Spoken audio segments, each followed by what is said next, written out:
Your Coca-Cola bottler presents Claudia.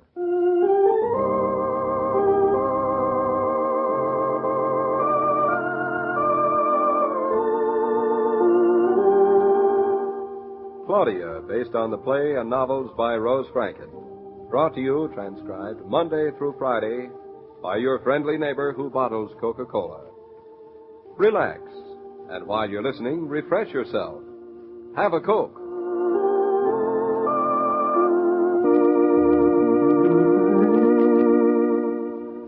And now, Claudia.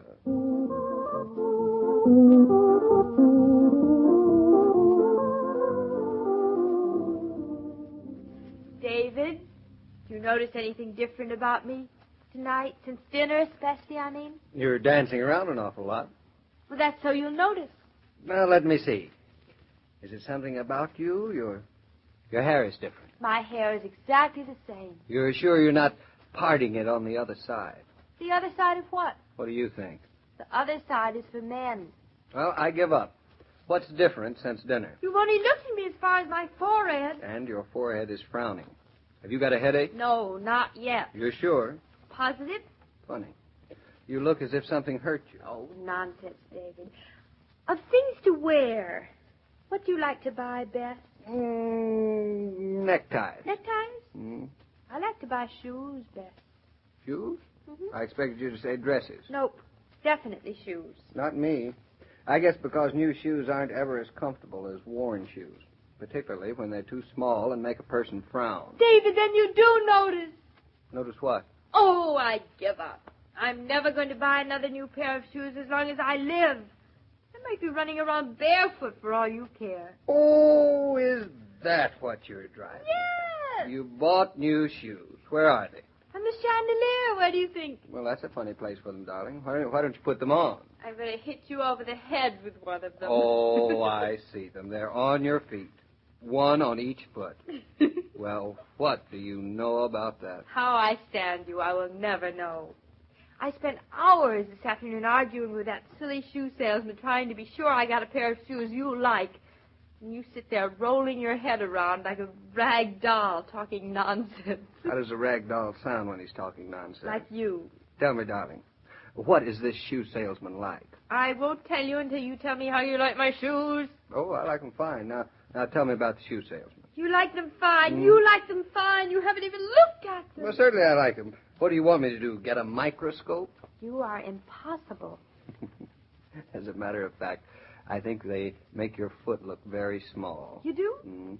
That's what I thought, and that's what the shoe salesman thought, too. So small that I think they must be too small for you. They are not. They're perfectly comfortable. They look awfully small to me. Too small. They look as if they're giving you a headache. I noticed that. Oh, you and Mama. Every time I buy a pair of shoes to make my foot look decent, you tell me they're too small. They measured my foot. They fit me perfectly. I could walk around the world Well, with you better get started. It's getting late. Oh, David, you... You sure they're comfortable? They're not, darling. You can tell me. I won't tease you. David, if you say another word against them, I'll wring your neck. It's the vamp that makes them look so small. The vamp? You mean like Dracula? No, I don't mean like Dracula. The vamp like on my shoe. Oh, that vamp. The one with no ire. And they were very cheap, too. Where was the sale? At Taylor's. It was a... David, how'd you know I bought them at a sale? I know my wife. These are $22.50 shoes, and I got them for, guess what? $21.50. $12.95. I'd have been a fool not to buy them. Well, it's worth their being a little small at that price, I'll admit. But they are not too small.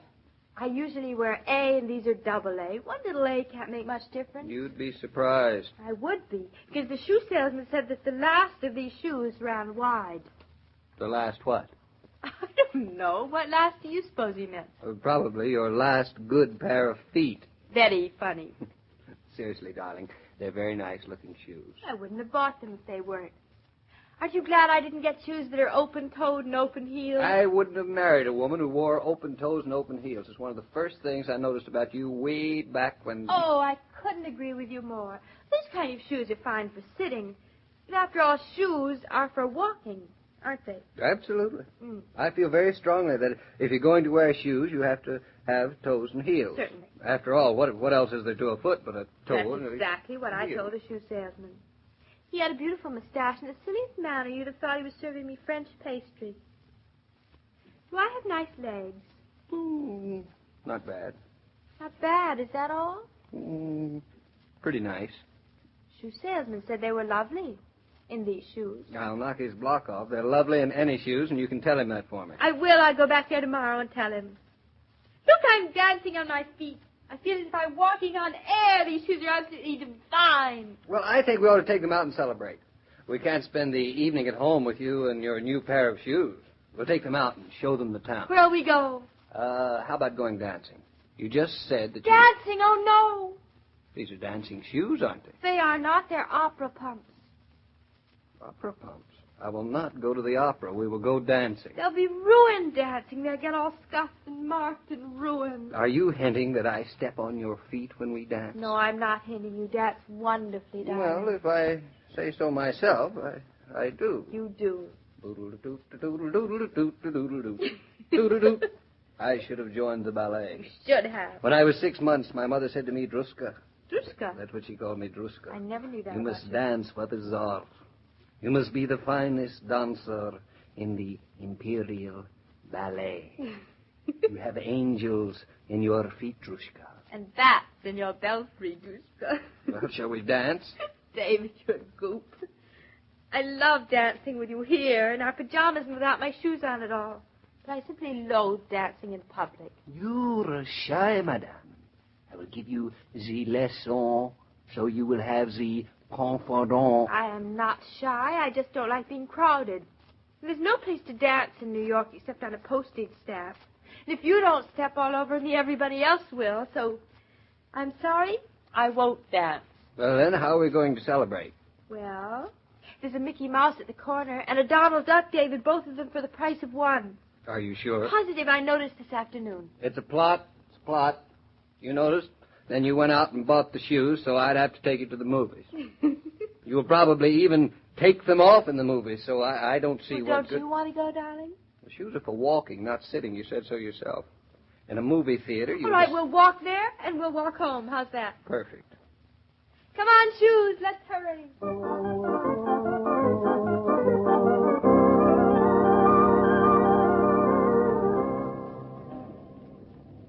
How you doing? Me? I'm doing fine. You're not walking very fast. Oh, what's the hurry? Mickey Mouse doesn't go on till 8:43, and it's only 8:29. We've got plenty of time.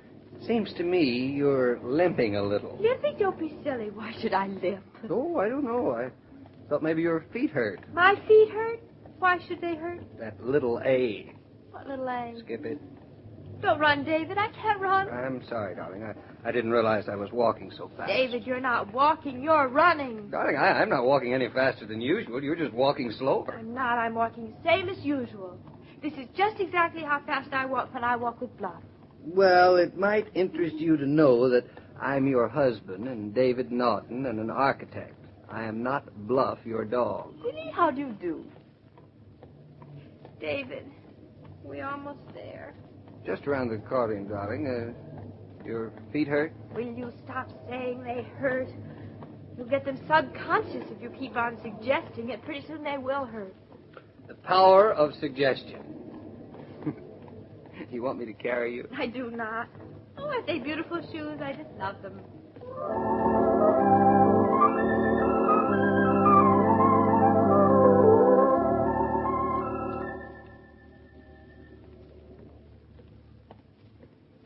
Donald Duck is so brave and so handsome.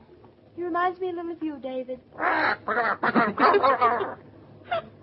up your coat, darling. It's gotten colder out. Oh, Am I walking too fast for you? nope, just right. It's faster than before. Is it? Doesn't seem so to me. These shoes are wonderfully comfortable. And they don't pinch anymore? Not a bit. Say, how'd you know that they... It wasn't very difficult.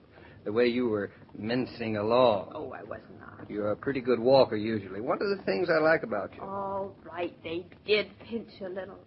But I took them off in the movie, and when I put them back on, they fit me perfectly. I feel as if I'd worn them for years. Really quite remarkable, don't you think? Maybe your feet shrank in the movies. Maybe they did. Maybe the blood ran up into my hands instead. Because you were sitting down.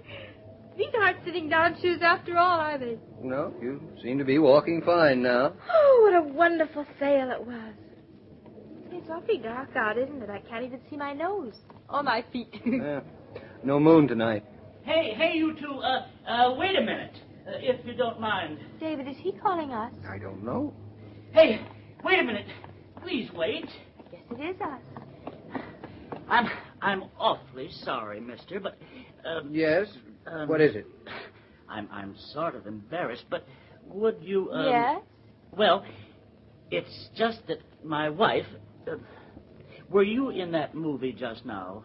Yes, we were, but I don't see the... And were you sitting on the left aisle, say around the middle of the house? David, that's exactly where we were sitting. They were wonderful seats. If you don't mind, I'd like to know what this is all about. Yes. No, I don't blame you. It's just that I'm a little, well, how should I put it? I'm a little embarrassed, too. It's sort of personal in a way. Oh. Personal? Claudia, what have you... Me? This wasn't my idea, but my wife, she said that probably you, well, I hate to ask you, but... Is it something serious? Oh, my wife is very upset. She says that you, madam, have walked out of the theater in her shoes. What? Why would I do something like that? I don't know, but my wife takes off her shoes in the movies. Under the table. Oh, they all do. She took them off tonight. And so did mine. There's nothing extraordinary about that. Women's shoes always hurt. Mine don't now. Well, the point is, madam, don't think I'm being forward, but are you wearing your own shoes? Of course they're mine. They fit me perfectly. They're so comfortable. Uh-oh. Darling, you'd better take a look. David, this is ridiculous. Besides, it's dark here. I can't see. I'll light a match. I know it's absurd, but you see, my wife is in the theater, and her shoes disappeared. She figured that they rolled down under your seat, and maybe you, Here, I've got a match ready. Well? Well, darling? My shoes, they're gone. Well, I'll be... Why, you little thief. David, I don't see what's so funny. I'm terribly sorry, but I'll have to take them back to her. She's... They're impatient, of course. Go on, Claudia. Give the man back his shoes.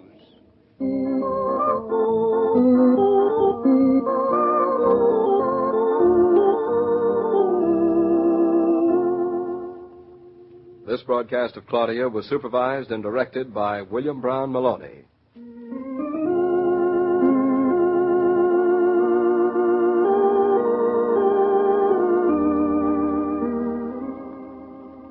Consideration can't be measured by cost. It's usually a question of thoughtfulness, like offering your cleaning woman ice-cold Coca-Cola when you stop for the pause that refreshes. To be certain there's always plenty of Coke on ice, have your grocer or service station attendant put a case in the car next time you drive.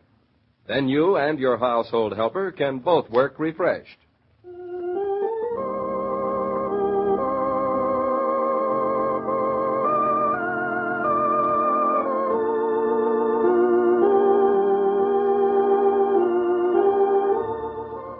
Every day, Monday through Friday, Claudia comes to you, transcribed, with the best wishes of your friendly neighbor who bottles Coca-Cola.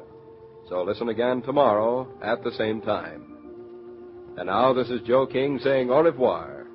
And remember, whoever you are, whatever you do, wherever you may be, when you think of refreshment, think of Coca-Cola. For ice-cold Coca-Cola makes any pause the pause that refreshes.